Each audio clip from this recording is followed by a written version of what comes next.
Hello everyone, welcome to Bajirao IAS Academy, the Hindu News Analysis. So today is 26 June 2025 and like every day, today also we have some very important topics from different newspapers. So one by one we'll try to discuss all these important topics in a detailed and in-depth manner. And the first topic with which we're going to start this discussion is about an article which has been given in the Hindu newspaper, and this is important for your General Studies paper 2 mains examination. So the topic is enabling voting rights for the migrant laborers. And in India, interstate migration is one of the most common phenomenon. People migrate from one state to another state, and within state also migration regularly takes place. And this article has been given in the context of the upcoming Bihar elections. And we also knew that Bihar also contributes one of the largest sources of all the migrant laborers. So therefore, in this context, we'll be discussing about the problems or the struggles that the migrant laborers would face when elections are conducted in their home states and home constituencies. And how can we increase the electoral participation of the migrant laborers back their home? And what are the difficulties that they actually face? And what are the policy challenges that needs to be taken so that the migrant laborers can also cast their vote in elections in their respective constituencies? So first of all, I would like to explain you what exactly is the definition of migration. So migration essentially means that people very often in search of work, better living standards, so they migrate from one place to another place. So this is called as migration. In India, both we can see intrastate migration and interstate migration as well. However, in India, interstate migration is very common because the migrant laborers very often search for work in other states, right? So in India, states like UP, Bihar and other Bimaru states, so they have been contributing to the highest migrant laborers to other states. Now here you can clearly see that a data on internal migration has been given. Now in the year 2011, migrants in India stands at 45.57 crore. However, in the year 2023, migrants in India stands at 40.2 crore. And the migration rate in the year 2011 stands at 37.64. And 2023, the migration rate stands at 28.88. And this has been data based on 2011 census data. And in fact, the migration trends or the data that we have just looked into, so that data indicating that a lower migration is due to improved public services and economic opportunities. So in some years in India, there might be lower migration. So lower migration is mainly because of improvement in the public services and economic opportunities for the people. So imagine, because of the failure of the monsoon or erratic rainfall or agricultural distress, people from rural areas migrate to the urban areas in search of work. Now imagine that there is a good monsoon, rainfall and bumper produce. So very often people in rural areas would be able to get gainful employment opportunities. Even if the government implements Manrega program in those rural areas, then also it would arrest the rural urban distress migration, because Manrega would provide income security, Manrega would act as a social safety, so therefore it would arrest the rural urban distress migration. So it provides economic opportunities for the people. And even if there is an increased public services, improved access to public services, then also it would arrest the distress migration from rural areas to urban areas. However, there are certain periods For example, April, June, and this is the period of high movement of people from one state to another state. And similarly, the next highest period would be November, December. So these two periods have been witnessing the highest migration rates. So I hope it is clear for you. Now when we talk about migration, there are two different types of migration, and it is important for us to understand those two different types of migration. So one is, so two factors which determines the pull factors and the push factors. What are the pull factors and what are the push factors of migration? So when we talk about the pull factors, the better economic standards, better education, better healthcare, so that actually attract people from rural areas to urban areas. So they might act as a pull factors. Now when we talk about the push factors, for example, extreme levels of poverty, poor education and healthcare in rural areas, lack of economic opportunities for the people in rural areas, or agricultural distress. So all these factors can be considered as push factors. Along with that, the climate driven disasters. So climate driven disasters can also be a push factor of migration. So I hope you have understood the pull factors and push factors of migration and the migration data as well. Now coming back to the topic, migrant laborers are very often informal workers. They face several challenges when it comes to casting their vote back at their home. So therefore, what are the existing challenges that the migrant laborers would face when it comes to casting their vote at home? And in fact, as I have already told you that most of the migrant laborers, they have engaged in the informal sectors. So for example, construction is an informal sector. Now in these informal sectors, there are no fixed wages for the workers, no social safety and no social security for the workers, and occupational health hazards also exist if workers are working in these informal sectors. So therefore, most of the migrant laborers have been engaged in the informal sectors. However, for these informal workers, the problem is they are lacking a valid address proofs. Because, for example, imagine a migrant worker who migrated from Bihar to Delhi. So he may not be having a valid address proof in Delhi. And these valid address proofs are important to further update the electoral rolls. So overall, this has been complicating the list maintenance effort. The second major issue is dual nationality. So there are some migrant laborers who are having the dual nationality. And this actually adds to another layer of complexity when it comes to maintaining the list or updating the electoral roll. And in fact, the migrant laborers are very often the daily wage earners. Since they are informal workers, they are just daily wage earners.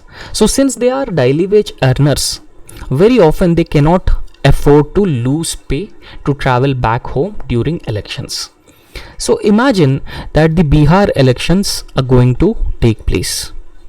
Now when Bihar elections are going to take place, since most of the workers are informal workers, so they cannot afford to lose their pay, because it almost takes for them 4 to 5 days. In those 4 to 5 days, they would lose their pay. So because of that reason, they cannot afford to lose pay to travel back home during the elections. So thereby they are not able to cast their vote in the elections. So this is the problem. And this actually reduces the overall voter turnout as well. the overall voter turnout may also be reduced. However, as of now, India follows residency-based voting system. For example, if you are a resident of a particular constituency in the state of Uttar Pradesh, so you will be given voting rights in that particular constituency only. And this is what is called as residency-based voting system.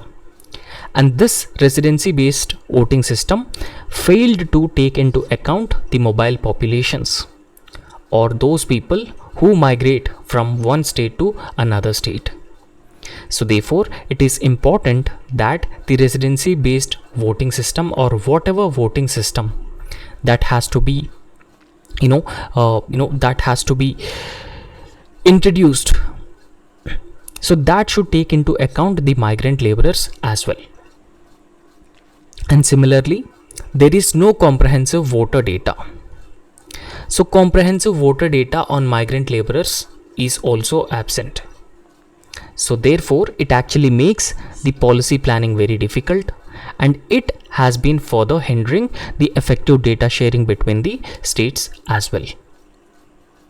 However, there has been a long-standing public debate about the voting rights of the migrant laborers. And in fact, the Election Commission of India time and again has also been introduced several proposals to provide voting rights to the migrant laborers, provide avenues for the migrant laborers to cast their vote.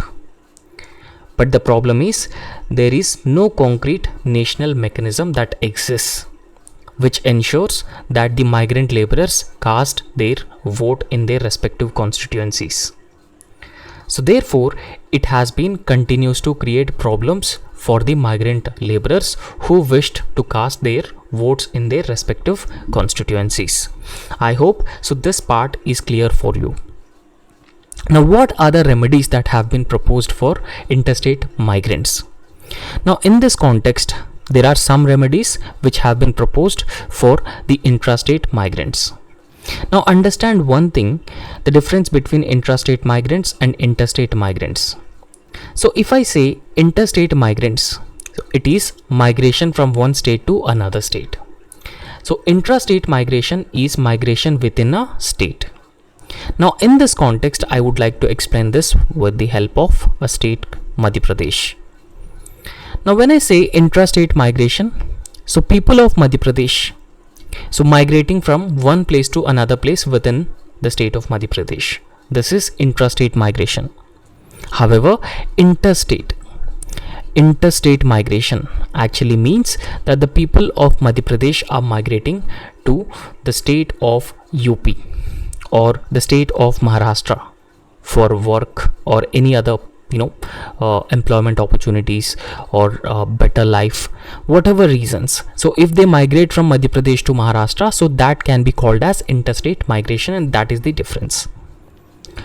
Now, what are the proposed remedies? So some remedies have been proposed. So one remedy would be, these migrant laborers should be given statutory holidays, right? So statutory holidays are those holidays.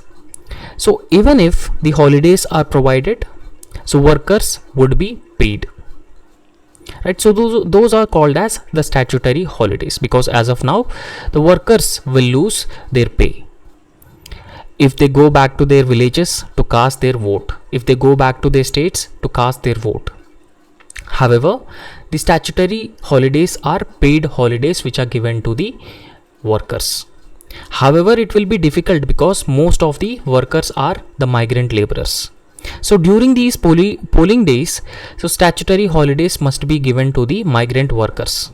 So intrastate migrant workers can return to vote without a wage loss. So they can return back to their constituencies, they can cast their vote, and they will not lose their wages, right? So that is the idea. So therefore, immediately there is a need to implement the statutory holidays for the informal workers, particularly the migrant laborers. And during these polls, so state governments can actually provide special bus or train services for the migrant laborers. so that they can easily travel back to their constituencies and they can also cast their votes. So this is another proposal that has to be followed. However, there is a need for an incentive support for the migrant laborers within a state. For example, offer travel subsidies, right? A certain concession should be given to the migrant laborers so that it incentivizes them to come back to the villages and cast their vote. And in fact, it is all about increasing the voter turnout and also making sure that these migrant laborers are not left out. And apart from that, awareness campaigns have to be conducted by the Election Commission of India. So there is a program called Sweep that has been launched by the Election Commission of India. So therefore, with the help of such innovative programs, so there is a need to launch targeted voter awareness drives, because this will help increase the voter turnout. And these targeted voter awareness drives must focus on the intrastate migrants. So those migrants who migrate from one place to another place within a state. And there is also a need to increase awareness about the voting rights of the migrant laborers, and there is also a need to launch registration campaigns as well, so that the migrant laborers or new voters can register, and that can substantially increases the overall voter turnout. However, government collaboration along with all relevant stakeholders must engage together. And government should work with state labor departments, employers. So this will help ease voting logistics for the intrastate workers, and that will further strengthen the overall voter turnout in India. And that will also strengthen the democracy as well. Now, what are the possibilities for the interstate migrants? So it is appropriate for us to discuss the possibilities for interstate migrants. Now, one possibility is remote voting machine project. So imagine that a laborer who is from Madhya Pradesh and who is migrated to Delhi, and through this project called remote voting machine, a migrant laborer can easily cast his or her vote in their constituency in the state of Madhya Pradesh. And it was introduced as a pilot project in the year 2023. And in fact, the remote voting machine project aimed to let the migrant voters vote or cast their vote without traveling home. So there is no need to travel home to cast their vote. So that is why it is said that a remote voting machine project that has been piloted in the year 2023. So therefore, incorporating the necessary cybersecurity measures is important, because there are fears that these remote voting machines may be hacked. So it may face the cybersecurity threats. Because of that reason, the cybersecurity measures have to be put in place, the protocols put in place, so that this remote voting machine method would be a success. And it would also enable the migrant laborers to cast their vote remotely in their respective constituencies in their home state. However, the problem here is that political parties are expressing concerns about the remote voting machine project, because the political parties have been saying that there are some issues with respect to the identification of the voter, transparency in the voting procedure, and the logistics that are required to be deployed for the remote voting machine. So these concerns expressed by the political parties have led to overall halt of the remote voting machine project.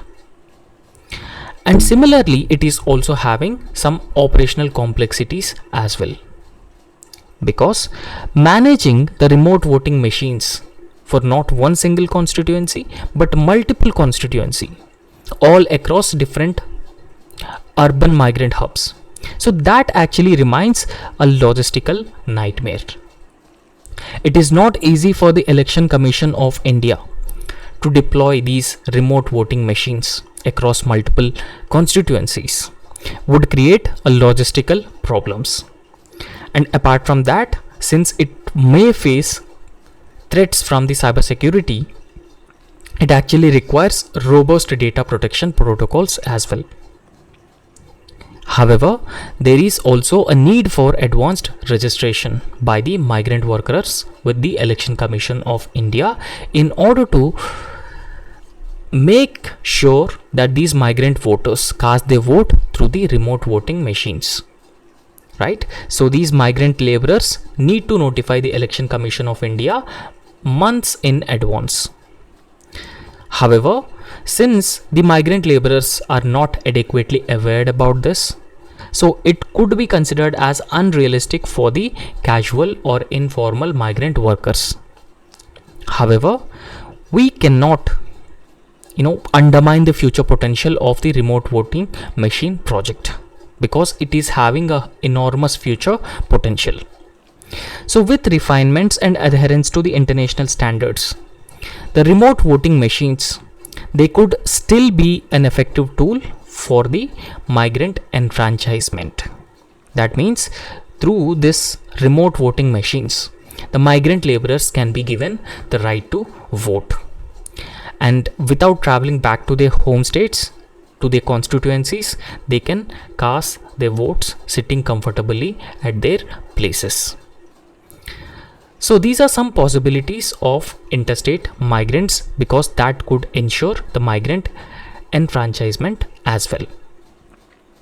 However, what are the long-term migrant integration? So, it is very important that whatever methods that we have just discussed, they are short-term measures. We must focus on long-term migrant integration. So in this context, migrants with over 6 months of residence, so they should be allowed to switch voting constituencies. For example, if a migrant from the state of MP, he migrated to the state of Maharashtra. So if he is residing in that particular state of Maharashtra for 6 months, so he should be allowed to switch voting constituencies. Potentially using citizenship self-assessment tool to determine their eligibility to switch voting constituencies. And in fact, this process of switching over the voting constituencies, it must consider the implications for those who are having the dual nationality status. And in fact, the long-term migrants are often more invested in local governance.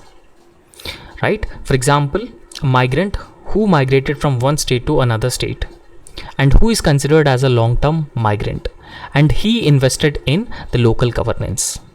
So he is part of the governance process. So therefore, making their votes impactful for increased civic engagement since they are the long-term migrants in that particular area. And in this context, the Election Commission of India must start the enrollment drives. So these enrollment drives, registration drives, awareness drives are very important because the proactive enrollment of these long-term migrants at their current addresses to whatever places that they have migrated. So it actually ensures the enfranchisement of the migrant voters. It also prevents the need for the migrant laborers to travel back to their homes to cast their votes. It ensures their enfranchisement. However, here the problem is the local resistance. Because, if the migrant laborers are given voting rights, the political parties start making concessions to the migrant laborers. So therefore, there is a huge political opposition to giving voting rights to the migrant laborers in their places of temporary residence. And in fact, the local residents are strongly opposing this because it can change the demographics of that particular area. And in fact, the special drives are needed to be conducted to enroll women migrants as well. They should not be left out from the overall program of enfranchisement, especially those women who relocate post marriage, so to ensure inclusive political participation of the women. So this could be these are the some measures which are part of the long-term migrant integration, right? I hope you have understood this. And next is an article that has been given in the Hindu newspaper, and this is again important for your gender studies paper 2 of UPSC mains syllabus. So this article talks about, should we change method of counting caste? And in fact, we all knew that the union government has started conducting census, and the census data will also be available by the year 2027. Now in this context, we will discuss why there is a need to change method of counting caste, and what are the benefits of changing method of counting caste, and what are the drawbacks or shortcomings in existing methods of counting caste. So we'll be understanding all these important aspects in a very detailed way. Remember, as I've already told you, that this topic is important for gender studies paper 2 of mains exam. So we'll try to understand the context. The context is that the union government has already announced that the next census will be held in the year 2027. And in fact, this new census will be conducted in the digital mode, and it also includes the caste enumeration as well. And this caste enumeration is the first in independent India, and it is first caste enumeration after 1931 pre-independence. And in fact, the move from the government aims to mainstream the marginalized sections of the society, but experts believe that the methodological reforms are important for effective policy outcomes and also evidence-based policy making. Now you have to remember two things. One is evidence-based policy making and data-driven policy making. Evidence-based and data-driven policy making. So when we have adequate data, so we make this data as a ground to frame the policies, and those policies would be much more effective. So with data, we can accurately target the marginalized sections of the society. So whatever benefits that the government has been providing to these marginalized sections as part of the affirmative action can be better provided to the marginalized sections. So if we have adequate data about that, so therefore it completely usher in evidence-based and data-driven policy making. However, so when we talk about the census is an exercise conducted by the union government every 10 years. Every 10 years, the union government conduct census. And in fact, subject 69 of union list in 7th schedule talks about the responsibility of the union government. So entry 69, responsibility of the union government to conduct the census. Firstly, the second thing is that the Census Act 1948 actually provides a legal framework for conducting census once every 10 years. However, so this decade census have to be conducted in the year 2021, but because of the COVID-19 pandemic, census were not conducted. But recently the government has announced the census will be held in the year 2027, and this will also include the caste enumeration, and the census will be conducted in the digital mode. Now let's try to understand the census structure.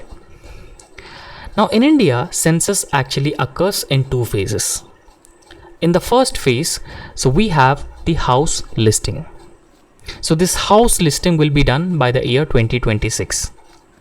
And second, population enumeration. So this population enumeration will be completed by the year 2027. So however, the population enumeration intend to collect the caste data as well, right? So it will be conducted in two phases. The first phase is house listing and the second phase is population enumeration. So the population enumeration will also collect the caste data as well. So therefore, this structure actually allows for a comprehensive socio-economic caste census. Now, when we talk about the house listing, what are the essential components that the house listing would consist of? It actually records the household characteristics, dwelling conditions of the people, the amenities that the people have been enjoying. So therefore, it actually prepare enumeration blocks. So it also ensure that the accurate workload distribution for the enumerators. So overall, when we talk about the house listing as part of the census exercise, it provides us crucial data on living conditions across different communities. And secondly, population enumeration. Again, this population enumeration will include the socio-economic data such as data on education, data on marital status, data on employment. So therefore, it will now record the caste status for all except the scheduled caste. Except the scheduled tribes. So therefore, the second phase, that is the population enumeration phase. So it is critical and it is important for understanding the educational disparities and the occupational mobility among different caste groups, including the OBC communities. However, presently, data collected in two phases are not properly linked with each other, and that might cause the further problems. And it has also been causing some inconsistencies and contradictions as well. So because these two phases are not well linked, not properly linked. So in this context, there is a need for a more integrated approach, so that could improve the data reliability and it could even facilitate better data validation processes as well. So it is being said that there is a need to integrate the data from the two phases. However, in the absence of structured caste data, so if there is an absence of structured caste data, that actually affects India's ability to formulate inclusive policies and also to target the socio-economic upliftment accurately. Okay, so therefore we need to have a structured caste data in India, and that is very, very important, so that we can actually target the caste which is backward, which is marginalized and underprivileged. So the affirmative action benefits can also be provided to those underprivileged, marginalized caste communities, so that their upliftment can be possible, their socio-economic upliftment, their inclusive policies which mainly targets these sections will be a possibility. Now, what are the limitations of the existing format? Because it is being said that the existing format is having some limitations. So in 2021, so there was a draft census format. So the draft census format of 2021, it has excluded the most castes in India. However, in this context, reforms are essential to ensure comprehensive caste data collection. Now the objective is comprehensive caste data collection, so that we will identify, we will understand which castes are progressive, which castes are backward castes, so that the targeted policies, inclusive policies can be brought in, and those policies must target the backward sections of the society among the non-ST groups. So this particular limitation, that is lack of structured caste census data, so actually hinders the understanding of the caste classification issues in India. And similarly, the unemployment question. So this unemployment question also suffers from the ambiguous time frames. So there is no proper time frame when we talk about the unemployment problem in India. So therefore, it has been ultimately undermining the utility as a reliable socio-economic indicator. And in fact, the census data on childbirth and survival are the inferior to those collected through the National Family Health Survey, and it further reducing their relevance. Because National Family Health Survey also conduct data on different indicators about the maternal mortality rate, infant mortality rate, so women with anemia. However, the census data on childbirth and child survival, so it actually inferior to that of data collected by the National Family Health Survey, so thereby making the caste census data largely irrelevant. And in fact, the migration trends, whether it is interstate migration or intrastate migration, so the migration trends in India can also be considered as a key in understanding the mobility patterns. So mobility patterns across different castes. However, this is often underreported or misclassified, and ultimately compromising the quality of insights. And in fact, only a few data points like education, work participation, so they might be used for the caste-based analysis, making a redesign of counting castes in India an imperative for effective evidence-based and data-driven policy making that mainly target the marginalized sections of the society, the backward sections of the society, right? So in fact, the other thing that we should also talk about is the subcategorization of the caste. Now, why there are increased calls for the subcategorization of the caste system? So there are increased calls because, and within OBCs there are number of castes, but there are some castes which are economically progressive. For example, OBCs are economically progressive within OBCs, Yadavs are economically progressive, and other caste groups are relatively less progressive. So therefore, the 27% of the reservation benefit mostly enjoyed by the most progressive communities, but other backward classes in OBCs, they remain backward, they remain poor. So that is the objective of the subcategorization of the caste system. So now in this context, what are the suggested reforms in the format? So the suggested reforms including transferring housing, assets and other amenities data. So we need to transfer the housing, assets and other amenities data from house listing phase to the population enumeration phase, right? So in the beginning we have discussed within the census there are two phases. So one is house listing phase, second is population enumeration phase.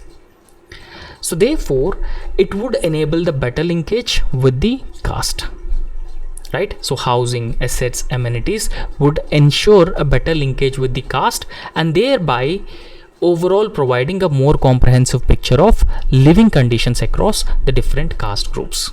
So this is the first thing. And the second thing is that there are some errors within the census data, because there is a 6 to 9 month gap between these two phases, particularly in urban areas. So ultimately it has been reducing the coverage and also the credibility of the overall census data that has been collected. However, this problem can be overcome through a digital census approach, and that could help mitigate the existing issues. Now, linking housing conditions to caste, so that will allow questions like what is literacy rate among those in kacha houses, right? So this is how housing, assets, amenities, bringing them into the population enumeration phase will actually provide us a better picture, right? So these questions can be better answered. It can give us better and broader picture about the development of different caste groups, right? And in fact, it can also provide insights into the educational disparities and the living conditions of the people as well. However, reforms in caste enumeration would actually make it possible to generate caste-wise disaggregated data on amenities, education, employment, and inclusive policy making.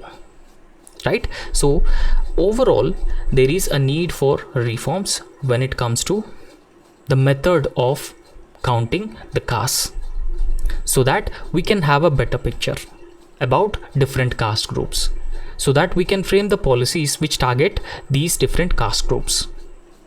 And the affirmative action benefits can also effectively benefit the most backward communities. Right? So I hope you have understood this topic and the next important topic. So this is a very, very important topic, because after 41 years of gap, so Indian astronaut Group Captain Shubhanshu Shukla is going to the International Space Station. So Rakesh Sharma was the first Indian who first entered into the space. So after him, now Group Captain Shubhanshu Shukla will be the second Indian who is going to the International Space Station. Right? So we'll be discussing about this and why it is historic and why it is important for India. Now, why Shubhanshu Shukla is going to the International Space Station. So we'll be understanding everything in a very detailed manner in next 5 minutes. Now, Indian Air Force Group Captain Shubhanshu Shukla launched aboard Axiom 4 mission. So we have been discussing about this Axiom 4 mission and it has been multiple times postponed. So finally Axiom 4 mission has been launched, so from the NASA's Kennedy Space Station. And in fact it is a milestone movement for India, because it marks the first Indian in space since Rakesh Sharma. So he traveled to the space in the year 1984 through a Russian rocket. However, this Axiom 4 crew will dock at the International Space Station for around 14 days for a research and the outreach. However, now what are the mission highlights and its impact? Now, Group Captain Shubhanshu Shukla will join astronauts from USA, Poland, Hungary on SpaceX Dragon capsule. Right? So he is traveling in SpaceX Dragon capsule along with astronauts from 3 different countries. And the crew will conduct 60 different experiments, and that will involve around 31 countries. And these experiments will cover science, outreach, and the commercial activities. And in fact, Shukla called this as a start of India's human space program. And he also urged citizens to join the journey. Now we have an ambitious program called Gaganyaan. So Gaganyaan is India's first human space flight program. And very soon we will be launching the Gaganyaan mission as well. So as part of the Gaganyaan, so we would like to place astronauts or the Vyomonauts into the low Earth orbit. Right? So if it is successful, it will be a landmark movement for India, and India will become the 4th country to successfully send human beings into the space after US, Russia and China. So Group Captain Shubhanshu Shukla is also part of a group of crew selected for this Gaganyaan mission. So because of this reason, it is very important and significant. Now how this Axiom 4 mission and Group Captain Shubhanshu Shukla's journey to the International Space Station is significant for India's space aspirations. It will give a boost to India's program of Gaganyaan, because this mission will pave the way for India's indigenous human spaceflight program called Gaganyaan. And it may be considered as the diplomatic edge for India as well, because it will result in international space cooperation, and already several countries have been collaborating with the Indian Space Research Organization for the Gaganyaan mission. And in fact, it will also inspire millions of young minds in India. And it encourages youth engagement into the STEM field: science, technology, engineering, and medicine and space innovation as well, right? So it encourages and inspires millions of young minds. Now in this context, we'll be discussing about the Gaganyaan mission. So Gaganyaan mission, as I have already told you, that this is going to be the first human spaceflight program of ISRO. And the launch vehicle that will be used for the Gaganyaan mission will be GSLV Mark III, and it is also called as LVM, launch vehicle Mark III. And in fact, this mission will consist of 2 unmanned missions and 1 manned missions. And second uncrewed mission will carry a Vyomamitra. So this is a female robot called Vyomamitra. So therefore the second uncrewed mission will carry Vyomamitra, and Vyomamitra is female humanoid robot.